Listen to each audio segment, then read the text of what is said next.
The age of industrialization. In this chapter, we will learn before the Industrial Revolution, hand labor, industrial growth in India, factories coming up, the peculiarities of industrial growth, and markets for goods. Before the Industrial Revolution, Proto-Industrialization was the early phase of industrialization in which large-scale production was carried out for international market, not at factories, but in decentralized production units. The main features of Proto-Industrial System. It was decentralized system of production. Merchants lived in towns, but the work was mostly done in the countryside.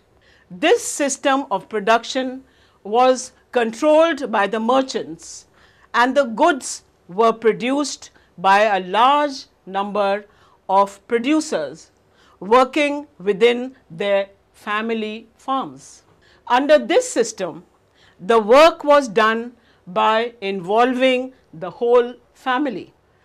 The workers remained in the countryside and continued to cultivate their small plots of land. The coming up of the factory. By 1730s, factories came up in England. Cotton was the first symbol of the new era, and Richard Arkwright created the cotton mill. The efficacy was increased with the series of inventions in the production process, that is, of carding, twisting, spinning, and rolling. The pace of industrial change. Cotton and metals were the most dynamic industries in Britain, later on replaced by iron and steel. By 1873, the export of iron and steel was double than the cotton export in Britain with the starting of the railways. It was not easy to displace traditional industries.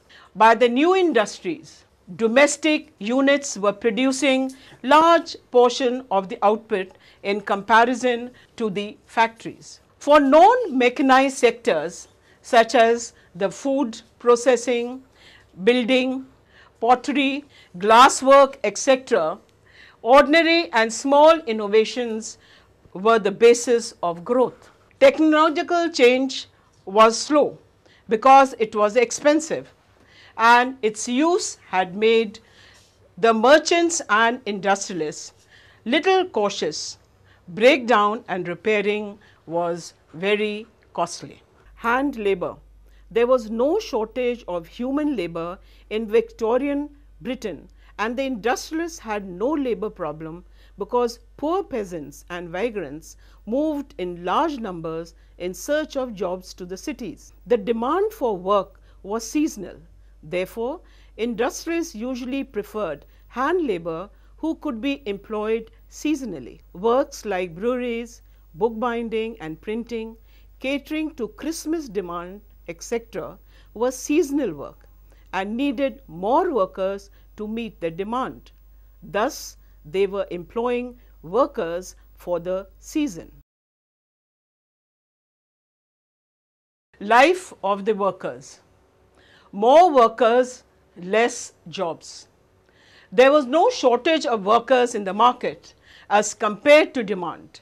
As a result, workers were ready to work at very low wages. People were always on the move in search of work. Seasonality of work. Due to seasonality of work in many industries like gas works, breweries, printing, book binding, etc., there were prolonged periods without work. The rest of the time was spent on the streets due to intense poverty. Low real wages. Wages increased somewhat in the early 19th century, but the increase was nullified and neutralized by increase in prices. Unemployment, poverty and misery. Till the middle 19th century, about 10% of the urban population was extremely poor. The proportion of unemployment went up to everything between 35 and 75% in different regions, making the life of the poor still more miserable. The spinning jenny. Before you is a picture of the spinning jenny. The spinning process was speeded up with the help of the spinning jenny, and it also reduced the labor demand. It was devised by James Hargreaves in 1764, and when it was introduced in the woolen industry, the women started attacking the new machine because it was taking away their work. Industrial growth in India. The age of Indian textiles. The international market in textiles was dominated by silk and cotton goods from India. Goods from Punjab were taken by Armenian and Persian merchants to Afghanistan, Eastern Persia and Central Asia. The Gulf and Red Sea ports were connected to the Gujarat coast in India by Surat and Hooghly in Bengal, had trade links with Southeast Asian ports. But this network started breaking down from 1750s and the European countries gained power. Bombay and Calcutta came up as new trade ports, replacing Surat and Hooghly, indicating the growth of colonial power, but European companies controlled the trade of the new ports. The life of Indian weavers. Under the company rules, the weavers suffered a lot. The company appointed paid servants called Gumastas to supervise the weavers and collect supplies. They acted arrogantly and punished weavers for delay in supplies. Because of this, there were often clashes between the weavers and the Gumastas. The company often gave advance or loan to the weavers at the time of placing the order. This bounded the weavers to the company. The weavers had to sell the goods to the company at a dictated price. The weavers were prohibited from contacting other traders or selling their goods to others. Manchester comes to India. With the development of cotton industries, the industrial groups in England started worrying about imports from other countries. To sell the goods in Britain without facing any competition from outside, the industrialists pressurized the government to impose import duties on cotton textiles.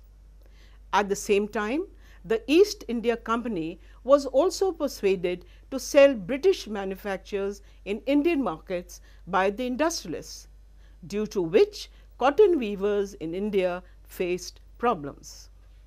Problems of the Indian cotton weavers in the 19th century. Their export market collapsed. The local market shrank, being glutted with Manchester imports. The Manchester cotton was so cheap that the Indian textiles could not compete with them.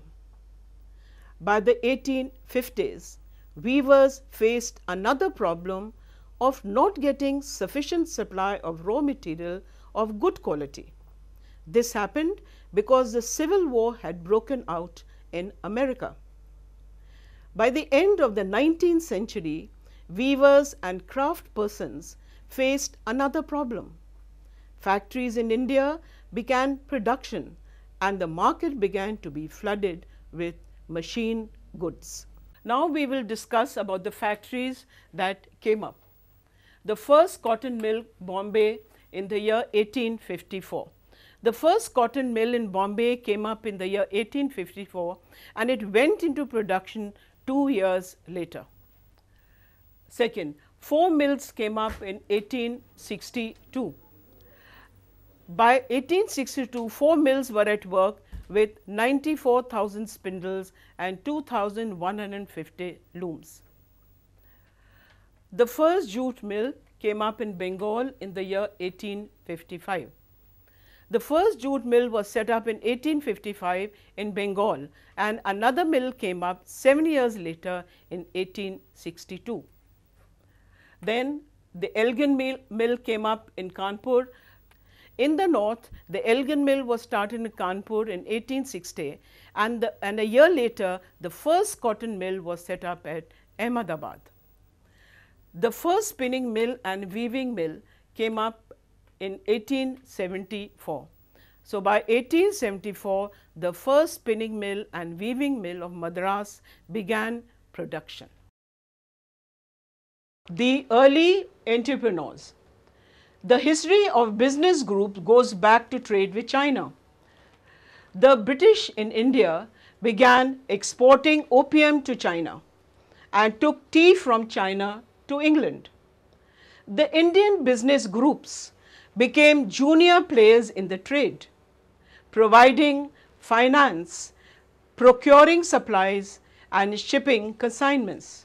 They made huge profits through this trade. Some of these businessmen had a vision of developing industrial enterprises in India. In Bengal, Dwarkanath Tagore set up 6 joint stock companies in the 1830s and 1840s.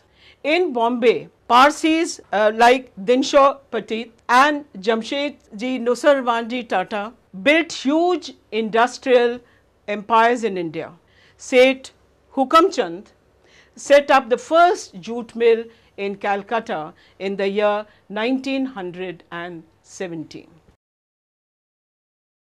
The peculiarities of industrial growth. A series of changes affected the patterns of industrialization in India by the first decade of the 20th century. People started boycotting foreign goods as soon as the Swadeshi movement gained momentum. At the same time, the government was pressurized by the industrial groups to protect their collective interests by increasing tariff and grant other concessions.